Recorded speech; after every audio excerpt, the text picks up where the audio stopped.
Bonjour à tous, je suis Marjorie Poliquin et bienvenue au débat des deux candidats qui se présentent à l'élection du prochain président de la communauté congolaise de Toronto, la Cocotte.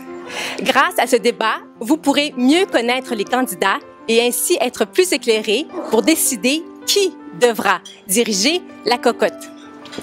Alors, les deux candidats sont Freddy Kabongo et Augustin Bazanguéa.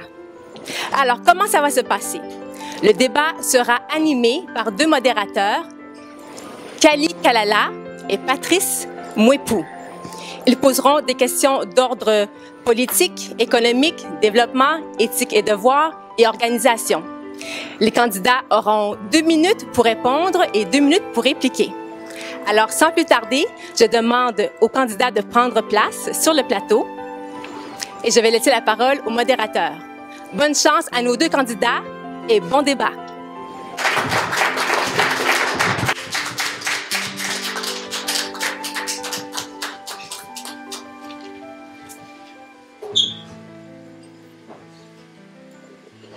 Merci.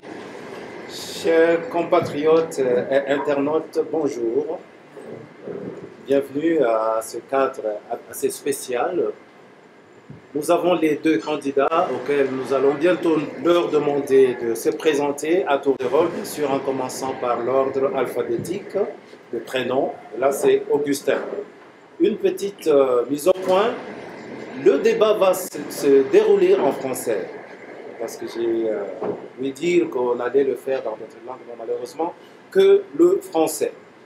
Alors, je saisis cette occasion pour vous dire que ce débat n'est pas un cadre qui vous est donné pour exhiber vos talents ou peut-être les talents d'insultes faciles qui est reconnu bien dans notre communauté. Donc le respect mutuel est de mise.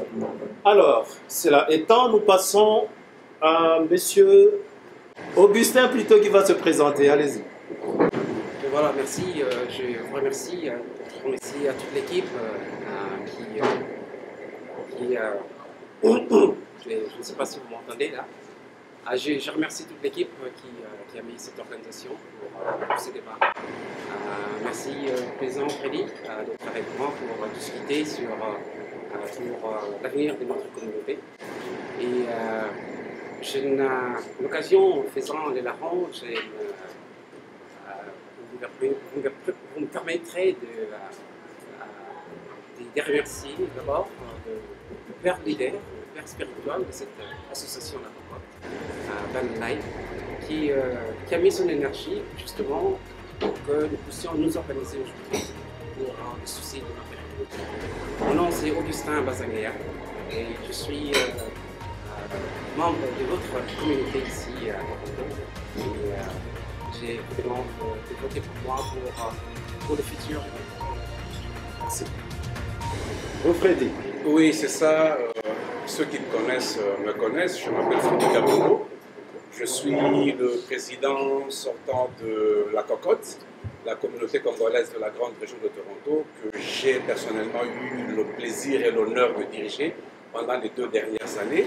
Je saisis cette occasion pour dire un grand merci à M. Bazanguéa, aujourd'hui, à côté de moi, qui fait vivre la démocratie congolaise à Toronto. Vraiment, merci beaucoup pour votre présence ici. Je remercierai l'équipe avec laquelle j'ai fini mon mandat.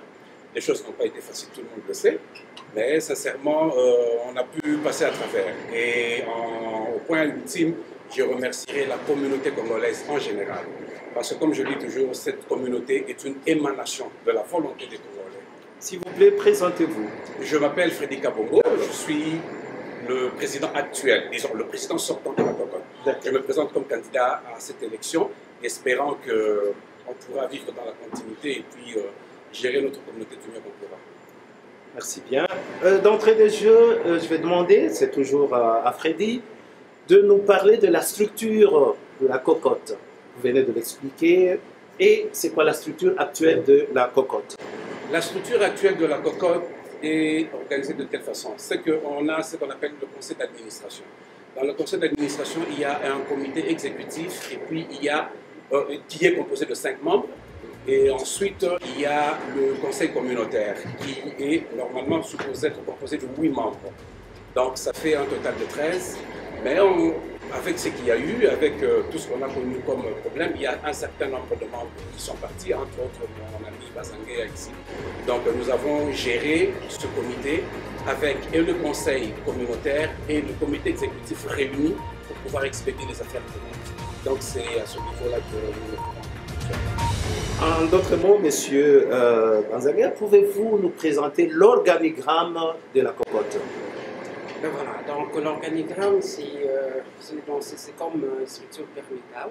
Donc là, nous voyons donc l'Assemblée générale et qui prennent toutes les décisions pour les donner au comité exécutif et de les mettre en place. Donc il y a dans le comité exécutif, donc, il y a le comité de direction, c'est le comité exécutif. C'est-à-dire il y a 5 membres, qui est le président, le trésorier, le secrétaire et puis le chargé des relations publiques.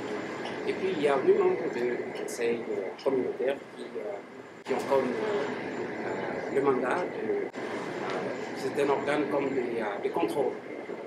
Sans ces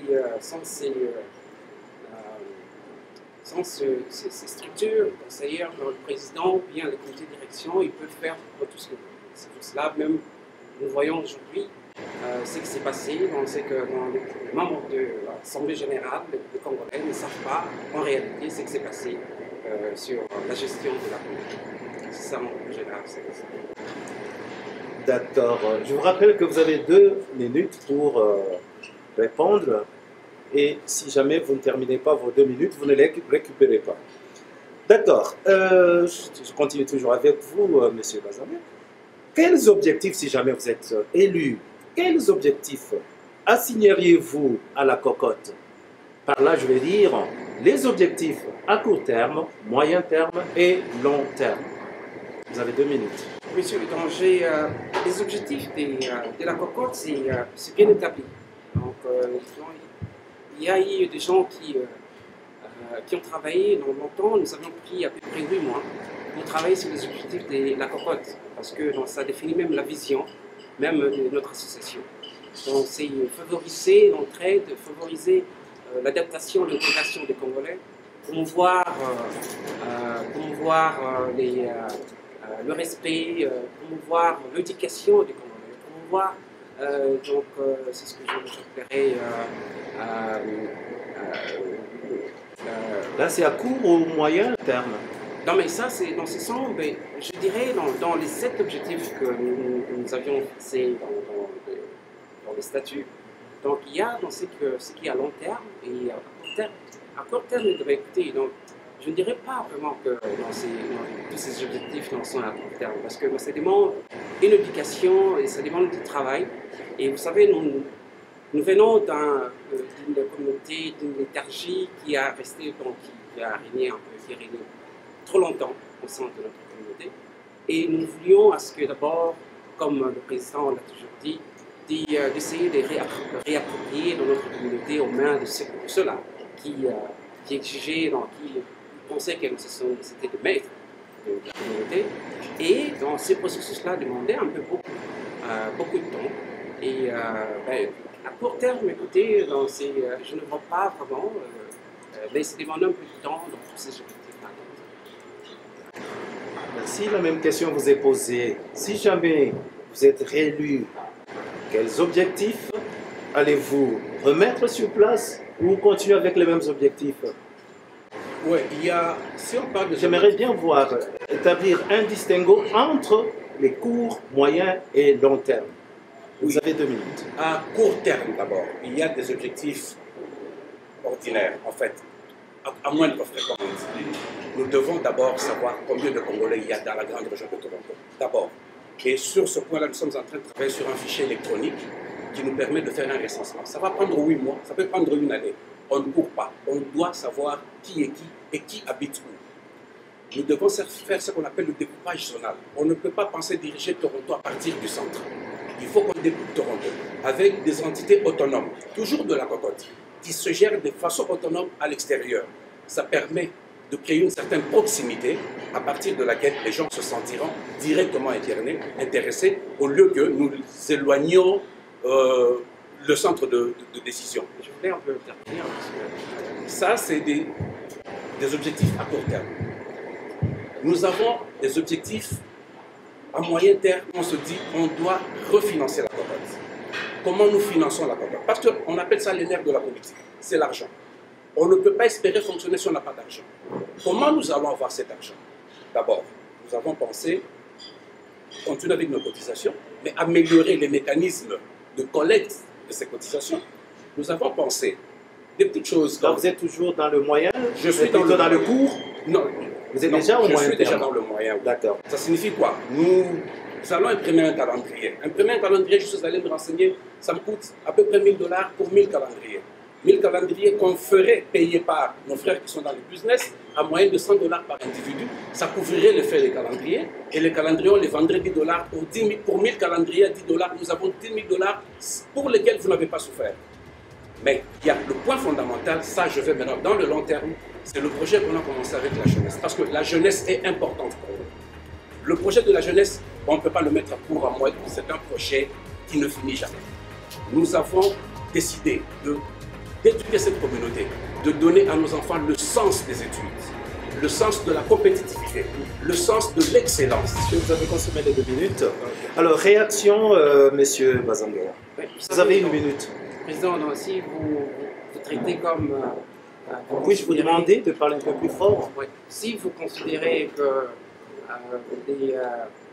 faire la statistique, la statistique des Congolais, c'est à court terme, peut-être pendant les 2 ans, vous auriez fait ce travail, mais vous ne l'avez pas fait. Donc je dirais, écoutez, non, la communauté est sortie, était dans la méfiance. Donc peut-être vous aurez pu dire que dans ces favoriser un peu le climat de confiance pour que les Congolais puissent essayer d'accéder vers de l'aide aussi dans la communauté, mais ce qui n'est pas le cas pour le moment.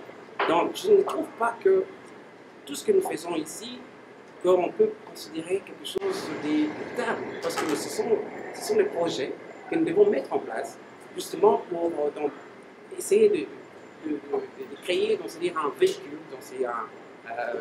une route pour les gens qui viendront dans des marchés sociaux, parce que je ne considère pas dans ces priorités comme des court terme. Donc je suis désolé, mais c'est ça ce qu'on a réalisé. D'accord, merci. Et c'est vous toujours qui avez la parole. On a constaté, ce n'est pas du tout un secret pour personne, le torchon brûle entre les 2 associations, tout le monde le sait. Donc, l'association que dirigeait M. Kabongo et celle dirigée par M. Ilunga Kalala, qui n'est pas parmi nous, je l'ai constaté. Si jamais vous êtes élu président de la cocotte, que feriez-vous pour rapprocher les deux frères Jabéré ennemis?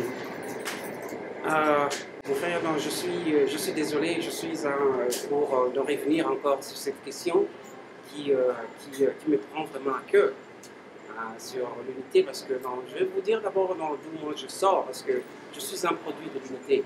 Mon père, il est de Bakono, ma mère, elle est de la province orientale. Et vous savez, déjà, je connais le produit de l'unité, c'est-à-dire de rester ensemble avec les deux tribus, les deux provinces à la maison. C'est pour cela, depuis que je suis ici à Toronto, j'ai été toujours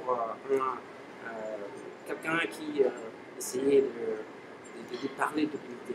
J'étais dans la commission communautaire et j'ai démissionné justement parce que les objectifs, le préambule même de la campagne, de regrouper les Congolais ensemble, de créer le climat de confiance, de tolérance. Mais je voyais que ça n'allait pas, ça ne respectait pas la lettre. C'est pour cela que je dis, écoutez, non, je vais dire ça. Mais je reviens à votre question. Écoutez, moi je suis un homme, un rassembleur. Je travaille avec tout le monde. Je suis quelqu'un comme un archive de l'évolution de la communauté. Je suis dans le média. J'ai commencé à investir mon argent, mes ressources, depuis dans l'évolution de cette communauté. J'ai, c'est-à-dire un bagage pour montrer, pour étudier qu'est-ce qui a marché, qu'est-ce qui n'a pas marché. frère, non, mon frère docteur, non, mais c'est mon frère. On se parle. Et il est là, il sait, non, il attend que ça. Il attend que je devienne votre président pour que nous puissions nous asseoir et réfléchir comment est-ce que nous devons sortir de cette impasse. C'est ça, c'est ce que je D'accord. La même question vous est posée, Monsieur Kabongo. J'aime beaucoup M. Augustin pour une chose, parce qu'il m'impressionne beaucoup. On appelle ça le flip-flop. Il vous dit une chose le matin, demain il dit le contraire. Lorsque nous avons commencé la cocotte, M. Augustin est avec nous. La coexistait. Il n'a pas démissionné. Lorsque nous avons fait les statuts, M. Augustin... Monsieur Kabongo, vous répondez à quelle question? Je vais répondre à la question. Non, je réponds d'abord à ce qu'il est en train de dire, parce que ça risque de rester dans la tête des gens, penser... Non. M. Augustin dit une chose le matin, le soir il dit autre chose. Lorsque nous avons fait les statuts de la cocotte avec M. Augustin, la coexistait. M. Augustin n'a pas démissionné. Lorsqu'on a organisé le débat comme celui-ci, pour le mandat dernier, M. Augustin a filmé. Il n'a pas démissionné. Lorsque nous sommes allés à l'Assemblée générale, la première constituante, pour traiter des statuts de la cocotte, M. Kanala Camille de Laco est venu. Et c'est une fausse présentation des choses de mettre cette situation entre Kanala Camille et Kabogo Freddy. C'est là où je dis, c'est une insulte à l'intelligence congolaise. C'est le peuple, c'est les membres de la cocotte qui décident. Kabogo Freddy n'a aucun mot à dire. Et je m'évertue à le répéter tous les jours. Apparemment, personne ne m'écoute. Ce n'est pas Kabongo Freddy qui a créé la cocotte, non. Kabongo Freddy a été élu par les Congolais qui décident de tout. Et à chaque assemblée que nous allons, M. Augustin est là. Il a des images des assemblées de la cocotte où on a soulevé le problème de la peau. Les gens dans la salle ont dit non, on ne le fait pas. Mais je ne comprends pas. Pourquoi il veut le remettre sur moi? Nous sommes allés aux élections pendant que la peau existait. M. Augustin a posé sa candidature, il a été élu. M. Augustin a démissionné aujourd'hui. M. Augustin n'a pas démissionné pour l'histoire de la cocotte, non. Si on suit la logique telle que je viens de la présenter, il aurait dû démissionner depuis le premier jour. Pour ce qui est du problème de la Cour, il y a un point. Le premier document que nous avons sorti, nous avons été élus le 5 février. Nous avons sorti un document le samedi d'après, donc je peux dire le 12 février, qui a été expédié le 13 février à la Cour. M. Augustin était dans la communauté, dans le comité, pour dire ceci. Il y a ce qu'il y a sur le terrain. Nous sommes prêts. Je suis désolé, non, s'il vous plaît. 2 minutes. Non, s'il vous plaît, j'aimerais quand même finir. J'aimerais finir, ça c'est très important. Oui, c'est très important. Malheureusement. Parce qu'il y a une présentation très erronée qui est faite par rapport à cette situation où on considère que c'est Kabongo Freddy qui ne veut pas qu'on négocie avec la Cour. Mais non, comment vous laissez tous ces gens, les membres de la cocotte qui sont ici? Merci bien, Monsieur Kabongo. Je vous rappelle que la communauté est en train de vous suivre en différé. Donc, soyez conséquents de ce que vous dites, des déclarations que vous faites. Et je vous pose la question parce qu'on continue. Qu'est-ce qui vous anime? Ah, c'est maintenant vous. Qu'est-ce qui vous anime, Monsieur Kabongo, pour postuler ou briguer encore ce mandat? Deux raisons principales. La continuité et puis conserver les acquis du mandat écoulé. Au-delà de ça, il y a le fait que je porte cette communauté à cœur. Je porte cette communauté à cœur. Nous menons une vie sur cette terre, pas seulement parce que nous avons un certain nombre de jours, mais parce qu'on se dit, qu'est-ce que je fais de chaque jour que Dieu m'a donné? J'ai décidé de mettre ma vie, mes jours, au prix des sacrifices inimaginables pour ma communauté. Et vous savez quoi? Le grand plaisir dans tout ça, c'est que quand je retourne chez moi le soir, je monte dans mon lit, je fais ma petite prière, je dis à Dieu, merci beaucoup de m'avoir permis d'être utile à ma communauté. Mais nous avons un problème très sérieux dans cette communauté. Je travaille dans le domaine de l'enseignement. C'est des choses que je ne peux pas dire parce qu'un peu encadré par le secret professionnel. Nous avons un problème très sérieux de nos enfants dans les écoles. Nous sommes d'une immigration récente. Nous ne savons pas comment nos enfants s'intègrent dans cette ville, dans ce pays, sans pour autant se faire assimiler. Et là, c'est nous qui devons mettre les balises. Et comment on mettra ces balises? Il faut qu'une communauté soit organisée, qui nous permet de cadre d'échange, de réflexion, de telle façon que nous ne dérapions pas comme certaines communautés ont dérapé ici. Parce que ces choses, on se dit, on les voit chez les autres, ça n'arrivera jamais chez nous. Il n'est pas possible que ça arrive chez nous. On a perdu des enfants dans cette ville. Tués à, je ne sais pas, poignardés ou par balle et tout et tout. Est-ce qu'on voudrait que nous arrivions à ce point-là? Non. Mais qu'est-ce que nous pouvons faire aujourd'hui? Je me suis dit, je peux y mettre un peu du mien. Je peux y mettre un peu du bien. Mais comme je dis toujours, la communauté, ce n'est pas l'histoire d'une seule personne. Personne ne peut prétendre faire des miracles. Non. c'est le travail de tout le monde. Mais je considère qu'avec ma petite contribution et la petite confiance dont je jouis par rapport à ma communauté, tant que ça peut m'aider à faire avancer les choses, ok, pourquoi ne le ferais-je pas? C'est ainsi que je le fais. Merci bien. La même question vous est posée. Pourquoi, qu'est-ce qui vous anime pour briguer le poste de président de la cocotte, Monsieur Banza? Ben, voilà, donc, comme vous savez, comme on dit, on a toujours eu des problèmes de leadership. C'est pour cela que les choses ne vont pas. Et malgré toutes nos occupations, moi je voulais faire justement un défi pour ceux-là.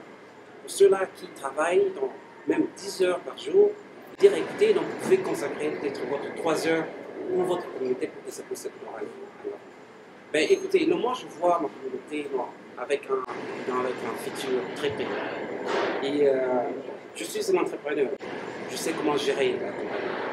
La compagnie, c'est dans la communauté, c'est comme il faut les traiter comme une compagnie, comme une entreprise. Il y a des personnes qui sont là-dedans. Donc il faudra essayer d'enseigner aussi. Vous avez la connaissance sur la gestion et vous serez donc à mesure de diriger dans cette communauté qui est congolaise et qui est, ben, écoutez, c'est ce souci de voir ma communauté demain avec des enfants qui nécessitent. On doit laisser quelque chose de très, très solide. Est-ce qu'on doit toujours tourner en rond?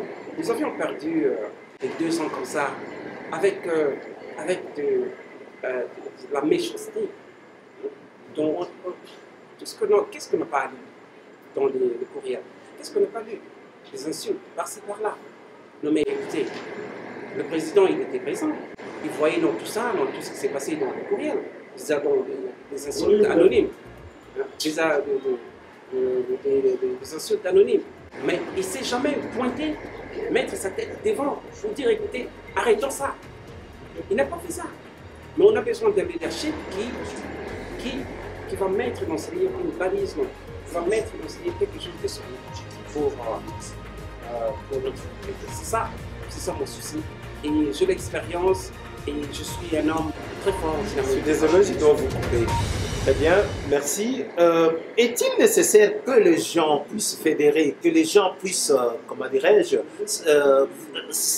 joindre la communauté congolaise, la cocotte je vais dire? Est-il nécessaire que les gens viennent alors qu'ils sont représentés soit par leurs églises ou quoi? Est-il nécessaire qu'ils viennent se faire membres de la cocotte? C'est à vous que je pose cette question, Monsieur Kabou. J'aimerais d'abord revenir sur ce que M. Augustin vient de dire. Vous gérez votre temps. Oui. M. Augustin parle des insultes. Ça me fait rire. Ça me fait rire. M. Augustin parle des insultes. Quand les gens m'insultaient, il y en a qui sont dans la salle ici. Les enfants ont vu ça à la télévision, sur Internet. On m'insultait, pourquoi? Il faut poser la question. C'est M. Augustin qui allait filmer. Mais ce n'est pas vrai. Je suis... S'il vous plaît, M. Augustin, je ne vous ai pas interrompu. Adressez-vous à moi et à nous plutôt. Je ne vous ai pas interrompu. Pas une seule fois. Là, vous gérez votre temps, s'il vous plaît, M. Kabongo. Retournez-moi la politesse parce que je voulais donner. Vous gérez votre temps, alors, oui. S'il y a quelqu'un qui a été insulté, dans cette salle, il y a des gens qui le savent. Je n'ai jamais répondu. Nous avons une télé internet de la cocotte sur laquelle on peut dire n'importe quoi. Vous pouvez la suivre. On n'a jamais répondu à qui que ce soit. Je ris de constater que M. Augustin parle des insultes, alors que lui, il est avec ceux qui m'insultent tous les jours. Mais je leur dis une chose, nos enfants visitent ces sites-là. Quelle est l'éducation? Vous parlez de l'éducation aujourd'hui, vous parlez de la communauté. Comment vous ne pouvez pas dire, écoutez, je ne peux pas les filmer des choses où on va insulter les autres? Mais il est le premier à le faire, parce que c'est un homme d'affaires. C'est un homme d'affaires qui veut que sa chaîne FTR soit visible et tout et tout. Dans le mal, ok, non, on ne s'en fait pas. Pour ce qui est de la communauté, nous avons besoin de la fédération des troupes. C'est très important. C'est très important, mais ce que M. Augustin a, c'est parce qu'il y a beaucoup de gens qui ne viennent pas à cause du comportement des gens comme lui. Lorsque nous avons une assemblée de la cocotte et que M. Augustin et ceux qu'il a présentés comme les dirigeants de sa campagne, je cite M. Kabouya par exemple, qui envoient des messages aux gens pour dire n'allez pas à l'assemblée de la cocotte, c'est une histoire des aventuriers. Lorsque l'assemblée finit, s'il vous plaît, lorsque l'assemblée finit, un message circule sur Internet où on insulte les Congolais. C'est une bande de voyous à la solde de frites. Et tout et tout.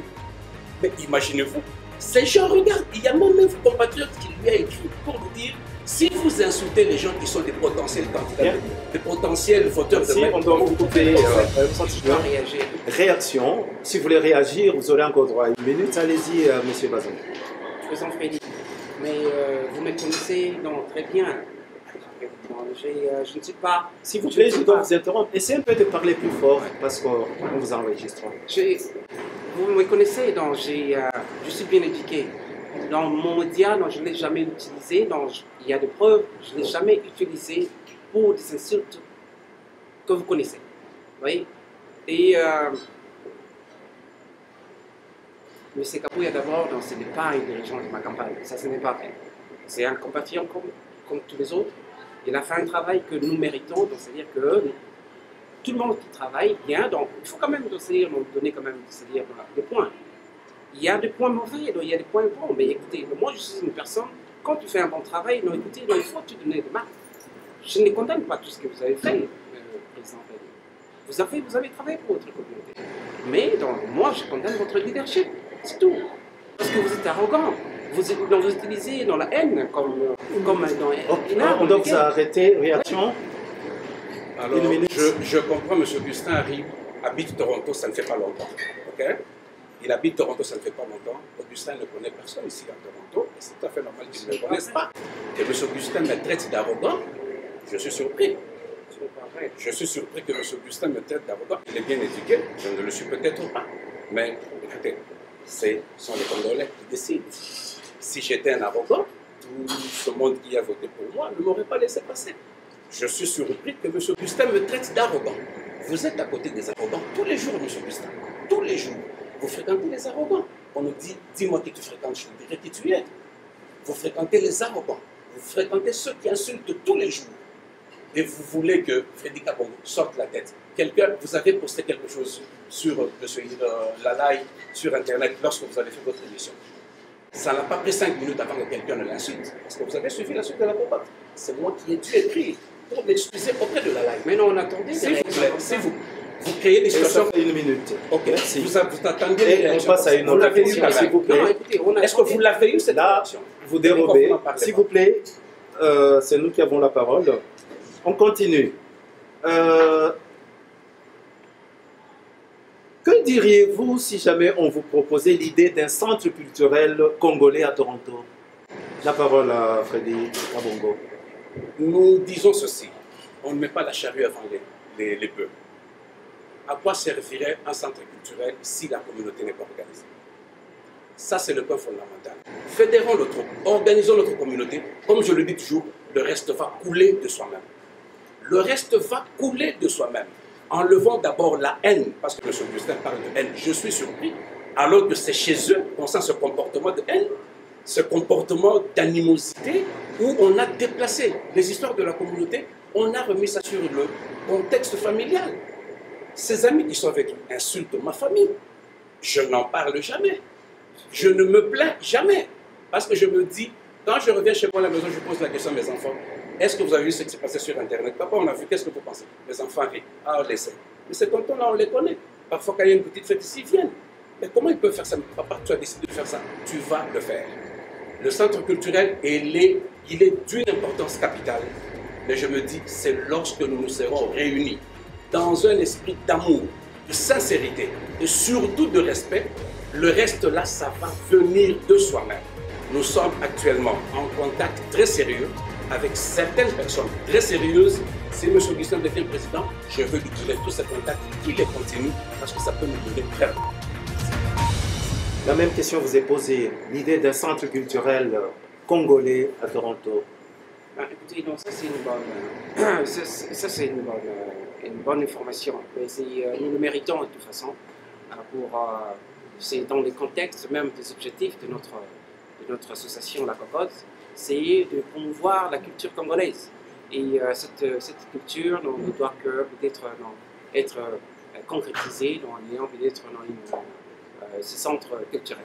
Mais écoutez, non, mais comme je rejoins même avec ce qu'a dit le président Freddy, si nous n'arrivons pas à nous mettre ensemble, mais à quoi servirait dans ce centre culturel? Et mais voilà. Mais est-ce que, président Freddy, d'après les 2 ans, après les 2 ans de votre direction de la cocotte, est-ce que vous pouvez être fier de présenter un peu à tout le monde, de dire écoutez, maintenant nous sommes prêts d'être dans cette petite campagne pour ça c'est ma question. D'accord, vous avez consommé votre réaction, vous avez 1 minute, oui. Monsieur Gustin, vous parlez de mon bilan, c'est malheureux parce que le bilan d'activité de la cocotte, il est sur le site de la cocotte depuis très longtemps. Mais je crois que ça ne devait pas être la réponse à la question Non, que je vous ai posée. je vais répondre à ça. Il vient de me poser C'est la une question. réaction. Il me pose... Non, mais ma réaction, c'est une réponse à sa question. Parce qu'il parle de mon bilan. Est-ce que nous sommes prêts à aller pour le centre communautaire? Il vient de le dire lui-même. À quoi ça servirait si la communauté n'est pas bien structurée? Le bilan, parce que vous en parlez, le bilan est là. Il est sur le site de la cocotte depuis très longtemps. Lorsqu'on a présenté le bilan financier, M. Gustin, Positif ou négatif? ce sont les Congolais qui jugent, M. Gustin. Ce n'est pas moi. Les Congolais étaient dans la salle quand vous avez décidé de plier bagages et partir. Parce que vous démissionnez dans tout. Lorsque votre point de vue ne passe pas, vous fermez vos histoires, vous partez. C'est comme ça que vous avez quitté le comité. C'est comme ça que vous avez quitté l'Assemblée. Parce que vous, tout ce que vous dites, c'est ce que les gens doivent croire.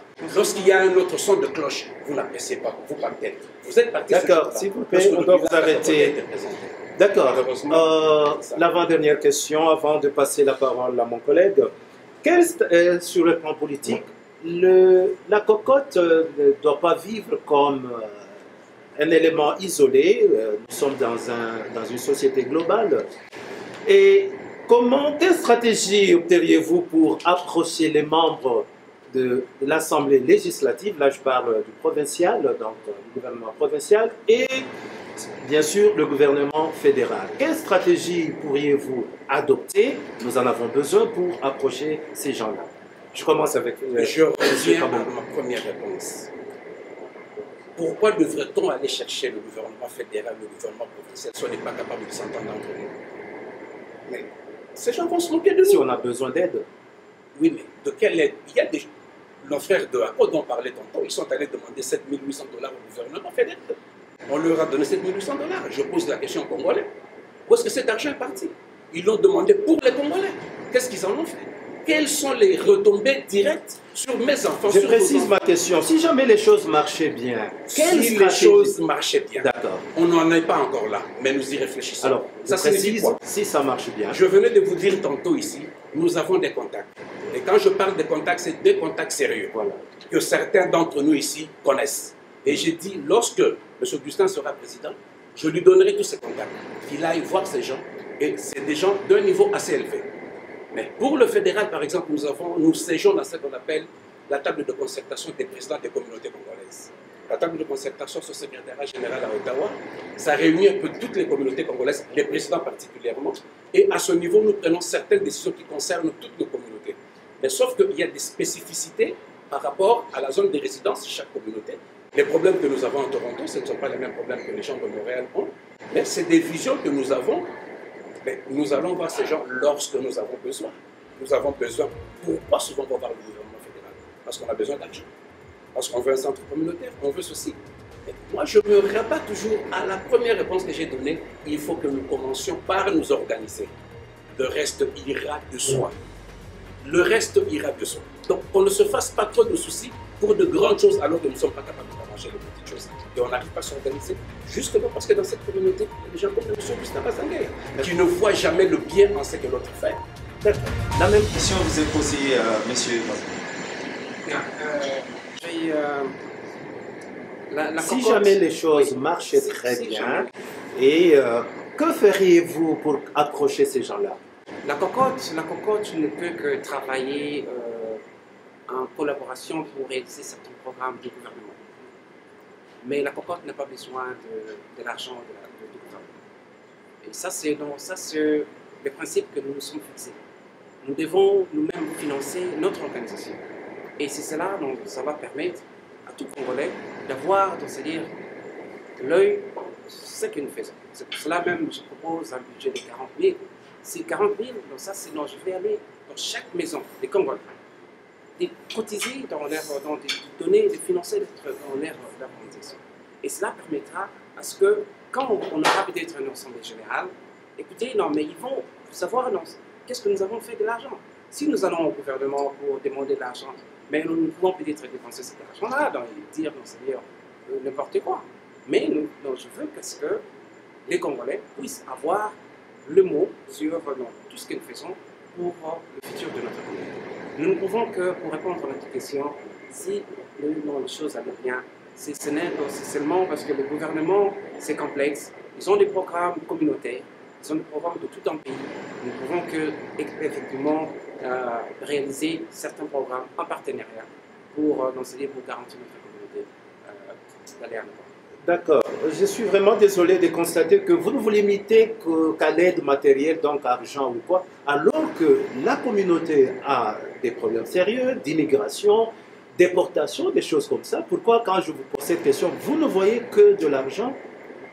Je commence avec Freddy. Je vais dire une chose. Vous parlez de l'immigration, de déportation et tout et tout. C'est des dossiers assez chauds dans lesquels on n'entre pas trop. Vous en savez certainement quelque chose. Les Congolais qui sont ici. Parce que j'apprécie quand même votre intervention, nous avons tendance à considérer le gouvernement comme une vache laitière. Mais actuellement, la COCOT est en partenariat avec Immigration Canada, par exemple. À l'époque, les gens qui sont ici le savent. Lorsqu'on devait identifier un Congolais, confirmer que cet homme est Congolais, c'est le centre francophone qui signait les documents. Vous imaginez? Mais aujourd'hui, le centre francophone a eu un message de l'Immigration Canada pour dire chaque Congolais qui doit être identifié, si c'est le centre francophone qui l'a accueilli comme client, il faut qu'il y ait une signature de la communauté congolaise. Je peux vous amener j'en ai une pile, ça c'est des dossiers personnels des gens. Vous avez consommé votre temps. Nous faisons beaucoup de choses. C'est pas seulement l'argent, on ne compte pas sur l'argent. Mais je reviens justement, c'est ce que je dis, c'est en partenariat, nous travaillons en partenariat. C'est-à-dire que, écoutez, on ne refuse pas ce que le gouvernement peut nous proposer. C'est que nous voulons être indépendants. C'est ça l'objectif, parce qu'on ne veut pas que quelqu'un de l'extérieur puisse nous donner. Écoutez, notre pays a subi, subit des influences extérieures depuis longtemps. Et nous voyons comment les choses fonctionnent là-bas. Et pourquoi nous devons continuer avec la même chose ici, là où nous vivons ici, dans un pays démocratique, et qui nous permet quand même de vivre d'une manière équitable. C'est ce que je dis, nous devons apprendre, si nous voulons faire quelque chose, à l'extérieur, c'est-à-dire avoir l'influence sur ce qui se passe peut-être dans notre pays, nous devons apprendre d'abord à être indépendants. Ma toute dernière question. C'est un fléau que nous déplorons tous dans la communauté, et vous l'avez constaté vous-même, les injures faciles. Non, on doit mettre fin à cela.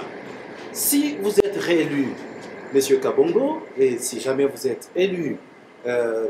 Bazin, que feriez-vous pour mettre fin à cela? Que pourriez-vous faire? Vous avez la parole. 2 minutes. Notre communauté a besoin d'une éducation. Ça, c'est très important. Il y a des gens, il y a des Congolais, des spécialistes qui sont là. Ils attendent à ce que notre communauté puisse s'organiser pour apporter leur soutien, leur savoir-faire, pour éduquer. Parce qu'on ne peut pas continuer dans ce genre de comportement. Écoutez, mais on doit être un exemple. Si vous voulez être un leader d'une communauté, vous devez être un exemple. Vous ne devez pas avoir la facilité d'écrire des courriels, insulter les gens. Vous devez quand même écouter. C'est ça, le leadership, par exemple. Vous savez, dans ce que vous m'avez écrit, une page, vous savez, dans un courriel de 8 pages. Ce que moi je fais, vous avez parlé des 900 $ qui auraient peut-être donné à FTR Tech pour couvrir l'événement de Pichibana. Mais est-ce que vous avez une preuve de ça? Vous dirigez dans... Désolé, on doit vous arrêter. Vous avez la parole, M. Kabongo. Monsieur Mwepou, les gens qui me suivent me connaissent. Les gens qui me suivent me connaissent. Ils savent qui je suis, d'où je sors, de quelle éducation je suis. M. Augustin est propriétaire de la chaîne FTR. Je l'ai dit un peu plus tôt, la cocotte à TV Cocotte, création de notre frère Lucas Jean-Claude. Il y a des émissions qui passent sur TV Cocotte, il y a des émissions qui passent sur FTR, il y a des émissions qui passent sur Congo, Diaspora, je ne sais pas, de M. Aimé Kabouya. En 2 ans, il y a eu plus d'une dizaine d'émissions qui ont été faites sur Kabongo Freddy et la cocotte. En termes d'insultes, je voudrais que M. Augustin me dise combien de fois Kabongo Freddy a réagi. Pas une seule fois. Et pourquoi je ne réagis pas? Parce que je me dis, on évite l'escalade. Vous répondez, ils vont répondre. Et puis ça sera comme un jeu. Mais on se disait aussi, lorsqu'ils verront qu'on s'est arrêté, ils vont peut-être s'arrêter aussi. Malheureusement, je sais que pendant qu'on parle ici, les caméras sont déjà montées, parce qu'après, il y aura une émission demain où on va encore s'arrêter. Donc, je suis d'une bonne éducation. Et la communauté que nous dirigeons doit justement se départager de ses habitudes. Mais M. Augustin et ses amis ont toujours soutenu en termes d'insultes. Merci bien. On va prendre une petite pause. Je dois réagir Vous avez 1 minute, allez-y. Professeur Freddy, en étant président de la communauté, je n'accepterai personne venir vous insulter. Et je n'ai jamais permis personne, même devant ma caméra, de vous insulter. Je connais comment vous travaillez, je travaille avec vous. Mais seulement, non, moi, j'étais contre votre leadership. Vous comprenez ce que moi je veux dire? Parce que non, le faire de chasser par exemple les Congolais pour la cause commune, au marathon, que nous déplorons tous ce qui se passe à l'est du pays. Ça, non, ça m'a pris, c'était vraiment à cœur.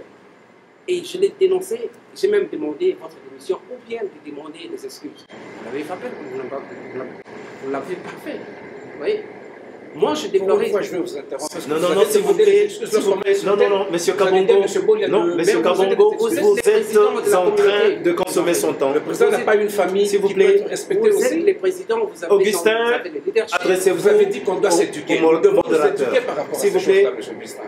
Ne permettez pas l'insulte. On va vous retrancher 1 minute parce que vous lui avez volé le temps, monsieur Kabongo. Ce n'est pas grave, ce n'est pas grave. Vous en avez le temps. Vous avez la parole. Je ne le permettrai pas. S'il vous plaît, adressez-vous au modérateur. Ce que vous avez fait pour la communauté, ça doit être écrit et affiché. Mais le problème, c'est que vous devez reconnaître vos erreurs. Vous devez les reconnaître. Parce que si vous les reconnaissez, c'est le leadership. Parce que pendant les 2 ans, vous n'êtes jamais mis devant la caméra pour reconnaître ce que vous avez fait d'erreur. C'est ça, c'est ça qui me révolte. Oui. Mais si vous reconnaissez, non, vous ne reconnaissez pas, mais je suis désolé. Non, ça, ce n'est pas la communauté a besoin d'un leader qui a un sens, peut-être, qui a un sens de responsabilité, un sens de futur, de voir le futur. D'accord. Merci bien. On s'arrête, on prend une petite pause, on va revenir et ce sera mon collègue Ali qui va présenter. Merci.